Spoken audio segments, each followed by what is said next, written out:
ओम श्री गणेशाय नमः। श्री शिव महापुराणे चतुर्था कोटिरुद्र संहितायाम् अथ त्रिंशो अध्याय। सूतवाच कदाचित् सेवकस्तस्य राक्षस दुरात्मना तद्गरे सुन्दररूपं शङ्करस्य ददर्शः।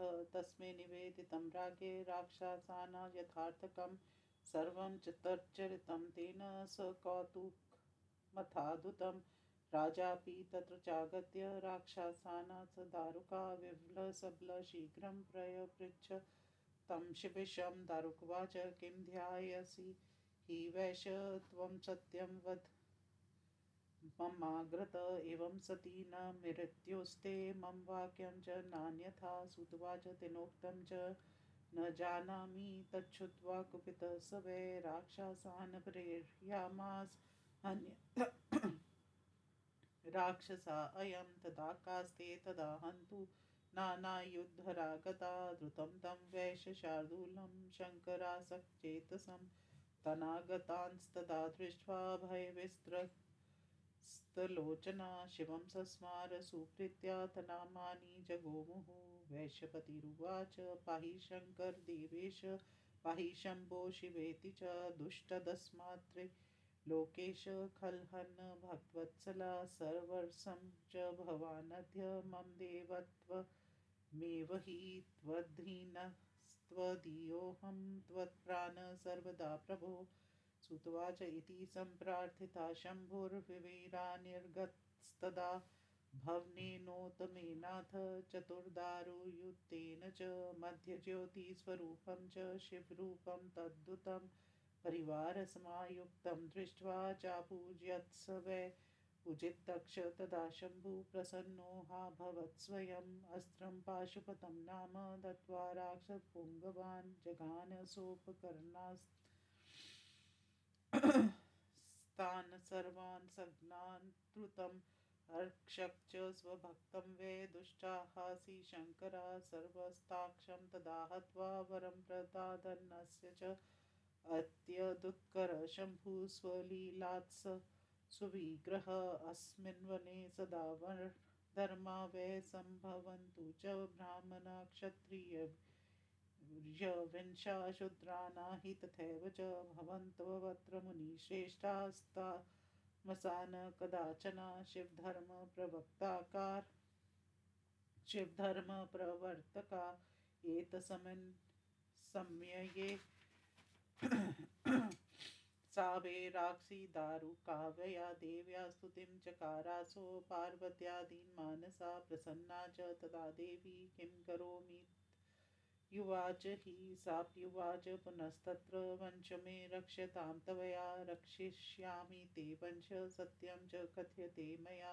इत्युक्त्वा च शिनीनैव विग्राहं स चकारः शिवोऽपि कुपितां देवी दृष्ट्वा वरवशं प्रभुः प्रत्युवाचेति सुप्रीत्या यथेच्छसि तथा कुरु इति श्रुत्वा वचस्तस्य स्वपते शङ्करस्य वै सुप्रसन्ना विहस्याशु पार्वती वाक्यमब्रवीत्। पार्वती उवाच भवदीयं वचस्तथ्यं युगान्ते सम्भविष्यति तावच्तामसी सृष्टिर्भवति मतं मम अन्यथा प्रलये स्यादे सत्यं मे व्याहृतं शिव प्रमाणीक्रियतां नाथ त्वदीयास्मि त्वदाक्षया। इयं च दारुका देवी राक्षसी शक्तिका मम बलिष्ठा राक्षसीना च रक्षराजं प्रशास्तु च।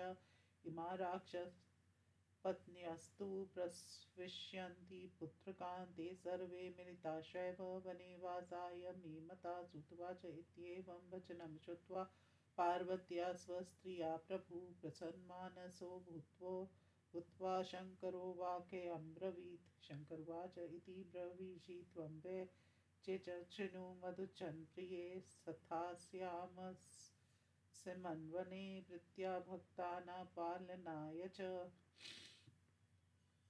अत्र मे वर्णधर्मस्थो दर्शनं प्रीति संयुतं करिष्यति च यो वै स चक्रवर्ती भविष्यति अन्यथा कलिपर्याय सत्यस्यादो नृपेक्षर महासेन युतो यो वै वीरसेनेति वीक्षुता स मे भक्तेति विक्रांतो दर्शनं मे करिष्यति दर्शनं मे सकृत्वैव चक्रवर्ती भविष्यति सुतवाच इत्येवं दम्पतितौ च कृत्वा हास्यं परस्परं स्थितौ तत्र स्वयं साक्षान् महोत्ति कारको द्विजा ज्योतिर्लिङ्गस्वरूपो हि नाम्ना नागेश्वर शिवा नागेश्वरी शिवा देवी बभूव च सतां प्रियो ऋषियूचु वीरसेन कथं तत्र यास्यते दारुकावने कथं चिर्ष्यति शिवं त्वं तद्वमहामते सुतवाच निश्चदे सुन्दरे देशे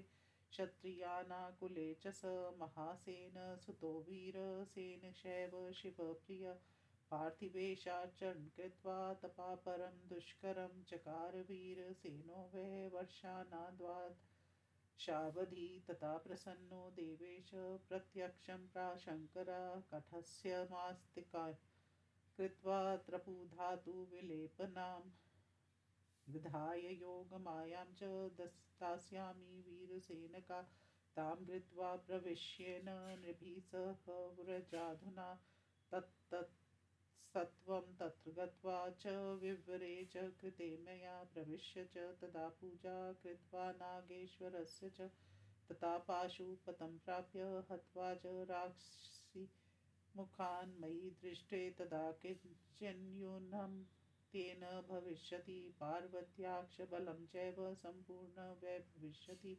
अन्यजे मलेच्छरूपा ये भविष्यन्ति वने शुभा इत्युक्ता शङ्करस्तत्र वीरसेन हि दुःखः कृत्वा कृपां च महन्ति तत्रैवान्तर्दधे प्रभु इति दत्वरसोऽपि शिवेन परमात्मना शक्तः सर्वं तदा कर्तुं सम्बभूव न संशय एवं नागेश्वरो देव उत्पन्नो ज्योतिषां पति लिङ्गरूपस्त्रिलोकस्य सर्वकामप्रदा सदा एतद्य शृणुया नित्यं नागेशोद्वमादरात् सर्वनकामा नियादिमान् महापातकनाशनानिति श्रीमहापुराणे चतुर्थकोटिरुद्रसहितायां नागेश्वर ज्योतिर्लिङ्गोद्भव महात्म्य वर्णन नाम 30 अध्याय।